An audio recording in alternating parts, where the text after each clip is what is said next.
What is up, mathletes? Welcome back to another episode of Math with Dr. Math. And today we're going to look at solving quadratic equations by factoring. Let's take a look.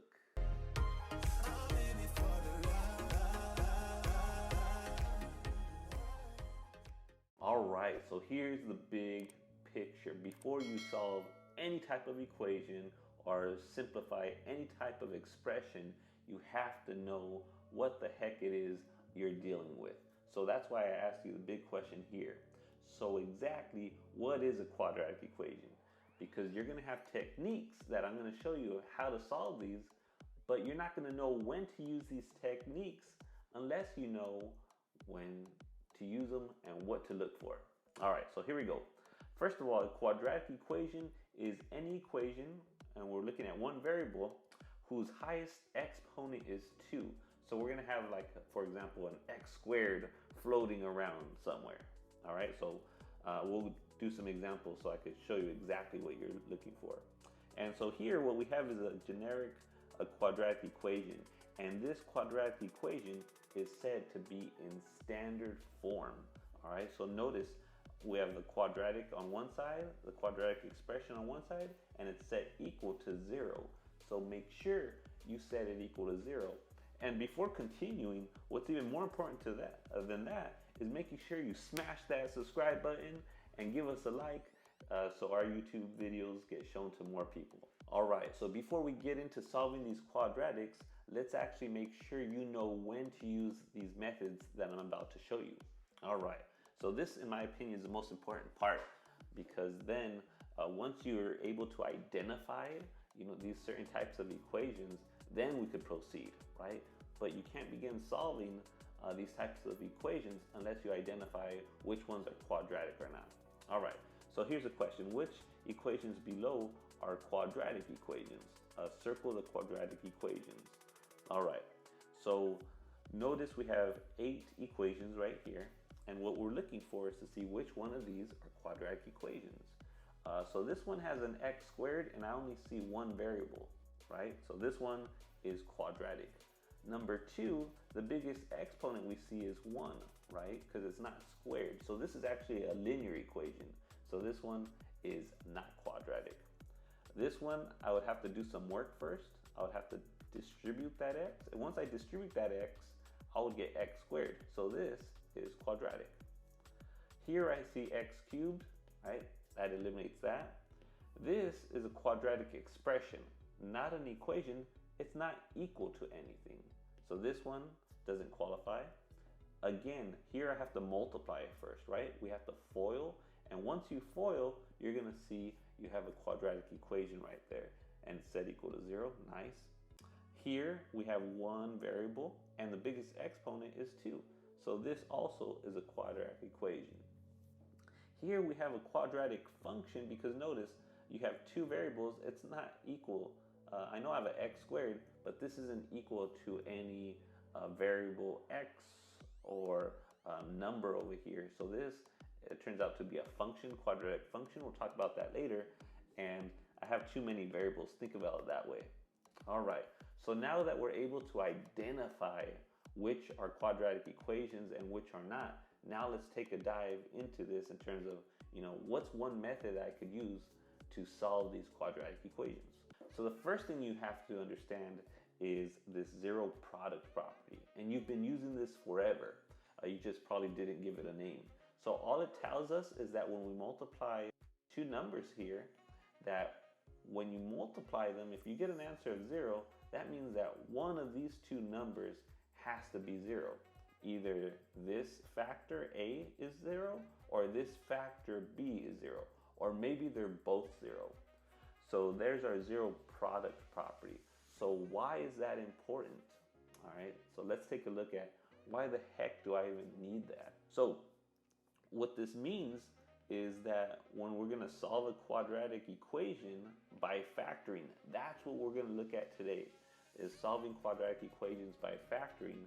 Then you first have it, the equation must be set equal to 0.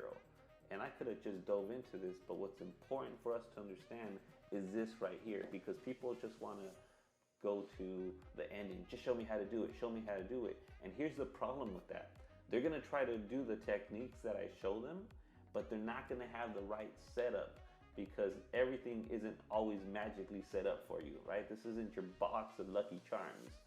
You have to do some work first. And if you don't do that work first, right, that groundwork, then you're gonna get all kinds of wrong answers because you don't really understand what you're doing. You're just kind of copying and pasting whatever it is you see. So I want you to understand, first, we have to set these equations equal to 0. Why? So we could go back and use that zero product property. So again, I want you to understand the math. Don't just go and watch a bunch of videos and try to copy what people do. Because again, you're not understanding, you're just copying. All right, there's a big difference. All right, so let's look at this example here. And what's nice in this example, it's already factored, number 1. And number 2, it's set equal to 0. So again, we want to show you to the point, where do I want to get to?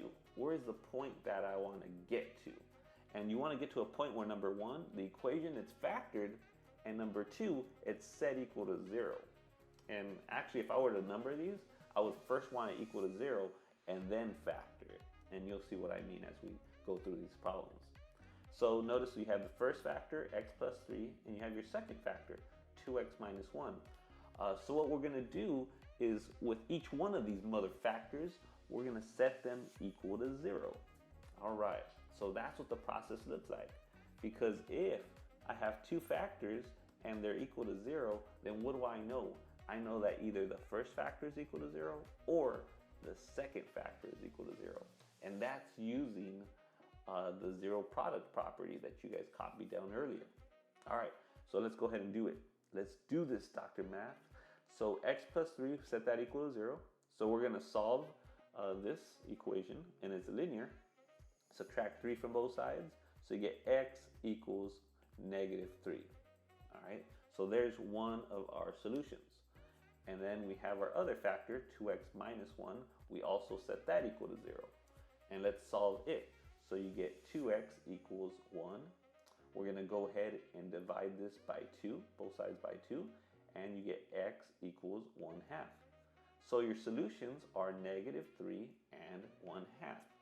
So again, our game plan is I want to get to this point right here where I see factors being multiplied, right? So factors are, and I want them to be equal to 0, because once they're equal to 0, then all I do is set each one of them equal to 0 and solve.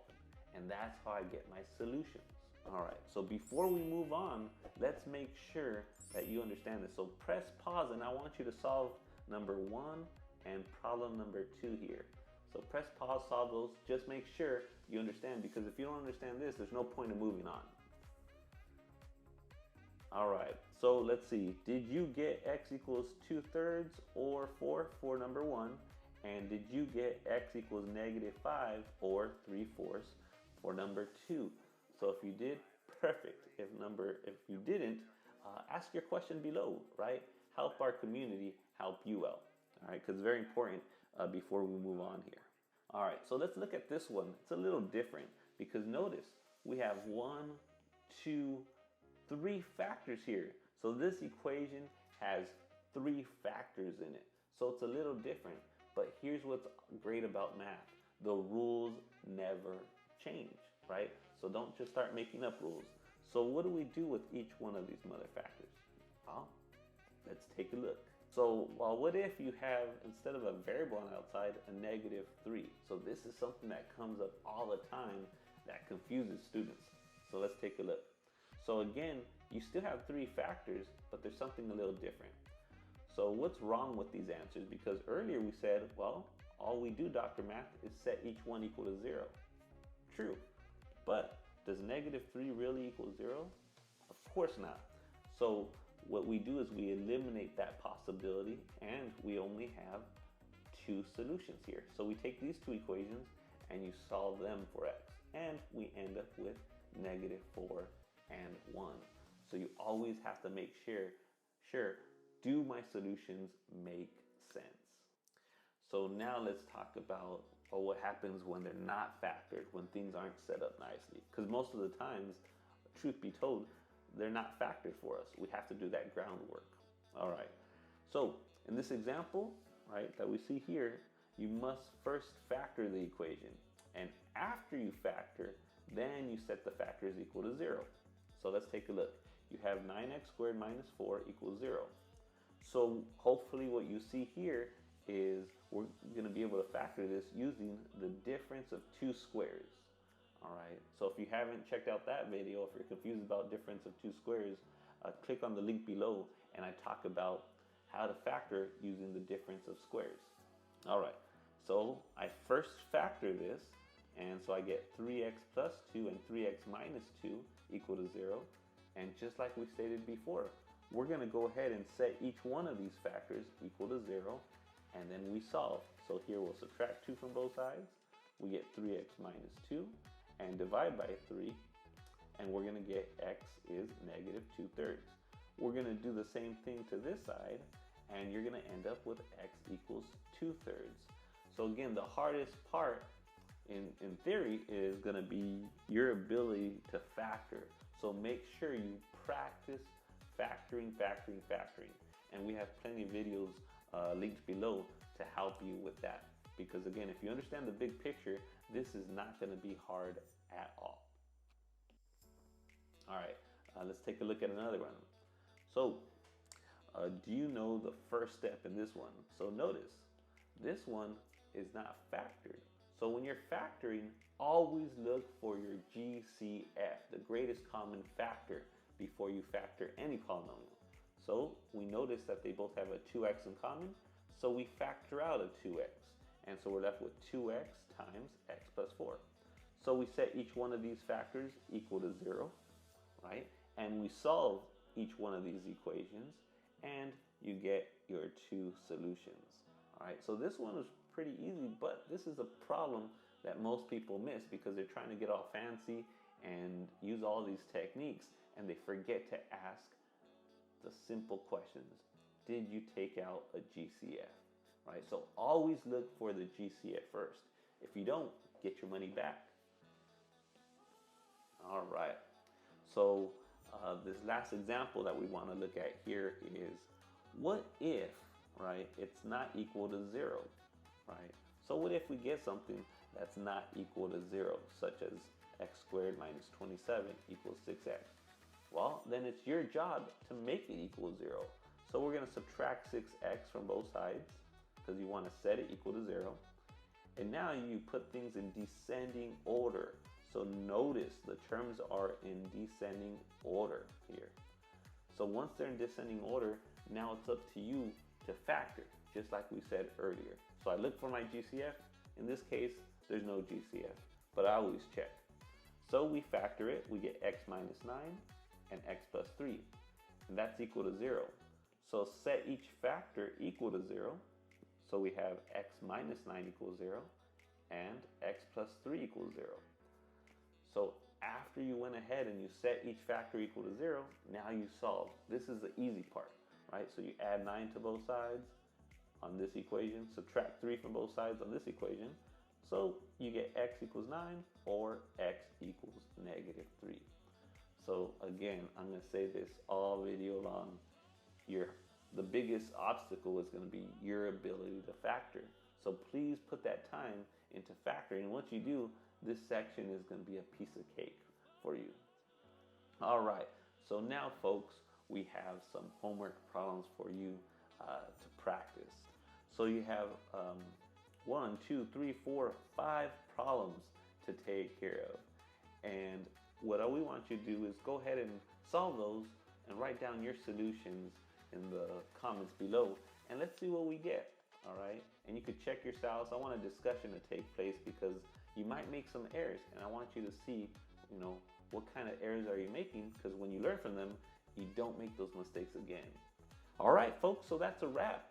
Again, hopefully you learned something new in this video. If you could help us out by subscribing and smashing that like button, helping our channel grow, because we put a lot of time and effort in these videos. All right, folks, have a great day. Peace.